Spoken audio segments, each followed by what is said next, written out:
Welcome to OK Chefs of Augusta, the show where we stretch both the definition of the word OK and chef. Today we're joined by Finn, as well as co-stars Zoe and Gracie.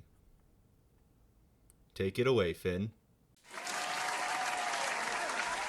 Hello, ladies and gentlemen. How are you all tonight? I'm your host for today's episode of Augusta's Okayest Chefs. I'm Finn, and I will be taking you through how to make fried veal, or as the ancient Romans called it, vitellina fricta. Now, it's interesting that the veal isn't actually the main part of this meal. Instead, that focus is going to go to the sauce. And what you're going to need for that is about a half cup of premium fish sauce, also known in the good old days as liquamen. You're going to need about the same amount of red wine, another same amount of olive oil. You're also going to want some difritum, which you can't really get in stores for the most part, so instead what you want to do is make it yourself. I made some personally by boiling down about a cup of unsweetened grape juice into a half cup of grape juice. Then you're going to want some general seasonings like your parsley, celery seeds, cumin, pepper, stuff like that. And you're going to mix that all up just right here. That's also going to go on the sauce. And then lastly, you're going to want about a tablespoon of honey. So those of you eagle-eyed viewers out there might be picking up on something. There's no veal for this fried veal. That's because my local stores, Publix, Kroger, Walmart, Target, all didn't have any. What a waste of a morning. Am I right? So I actually found out that pork loins are amazing substitutes, much better than actual beef, which is pretty surprising. So let's just go ahead and get started on how you're going to make this recipe at home. So you're actually going to start with your veal because it's pretty much the least important part. So you're just going to want to fire up your oven here. Just go ahead and turn your oven on a real low heat so that once you're done making the veal, it won't go like soggy and it's not just sitting on the table to get down to room temperature. It's going to be much better for you if you instead leave it in the oven while the rest cooks. Today I'm going to be frying mine in this cast iron skillet, courtesy of Lodge. Thank you, Lodge. They didn't sponsor this or anything. You should have. But you're actually going to be almost entirely cooking it with olive oil. You're just going to want to get a nice sear on the edge, just fry it in there for a little bit. Shouldn't take you too long, but I will show you the process in 1 second. You're going to want to start heating up your oil before you ever even let the pork loins meet it. So you'll actually notice there's a distinct lack of popping sounds, and that is because I am a horrible chef, and this is not good. There should be popping. This should already start frying, but I did not wait enough time because I'm very impatient. Now, I'm not sure if you can hear that, but we are starting to get some of that nice popping sounds. Very excited for that because if I mess up the pork chops, we're done for because I already know I'm probably going to hate the sauce. I am disgusted by fish, and a third of it is fish sauce. So I'm very interested to see how that'll go. Now, when you're making pork, you want to go for a good inside temperature of around 145 degrees. However, in this case, I am going to guesstimate because the only thermometer my family owns is a Bluetooth one that connects to my dad's phone. And so since he's not here, I just can't use it. What a tool. What an amazing device that can only be used if one person in the family is there. What is the point of this? I don't understand. Why do we need to make everything so complicated? I don't need to use Twitter on my thermometer.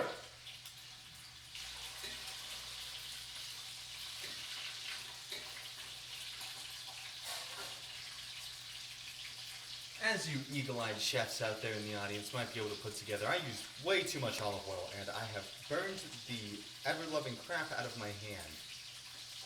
Just keeping you updated at home.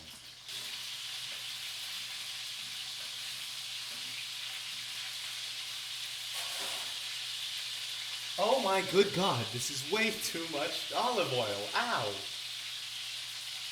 I think if the world's greatest chef, like the actual show, actually watched this, they would gouge their eyes out. So I bet you're wondering there in the audience, what's step 2? Well, you're actually now going to combine all of the ingredients I mentioned earlier into one blend, and you're kind of just going to cook that on low heat for about 10 minutes. And then once that's done, you're going to add the pork from the oven back into that cooking. So you're gonna just cook it all together for about 10 minutes. And after that, you should be done and good to go. So let's just get started on that process right now. So we're gonna blend in our fish oil. Next, we're gonna add in our wine. Then we're definitely gonna get some of our diffridium, whatever. Then you're gonna add your olive oil. Don't forget your honey.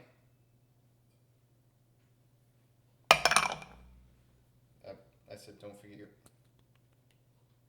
There were probably smarter ways to do the honey thing. I'm not gonna lie. The Romans never settled for mediocrity, but they never met me, so that's what we're sticking with. We're just gonna whisk that together a bit, try to incorporate the honey with the rest of it. And these are a lot of oils, so they're gonna have a want to not stick together, but they're gonna bloody stick together as long as I'm cooking. So now let's move this back to our cooktop. And now we're just gonna let that broil on a low heat, maybe even simmer, if you will. So while that's boiling, I actually want to take a second to thank my humanities teacher. I've always wanted to do some kind of goofy cooking thing. And this is an assignment for a class, actually. We're supposed to cook like a Roman dish. So really cool project, really cool teacher. Thank you very much for this opportunity.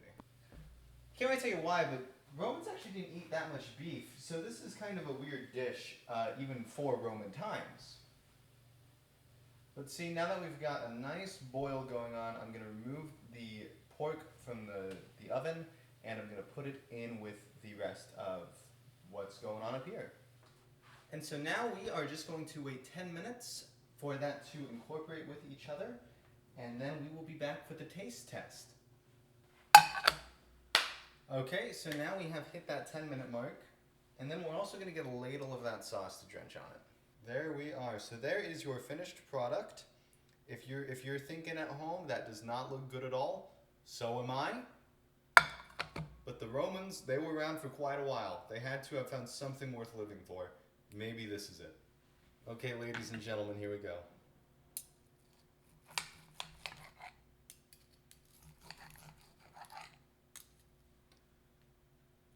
Okay, so that is very good news. It was fully cooked. That was actually something I was a bit worried about, but nope. This is cooked and good to go. So now it's time to take a bite.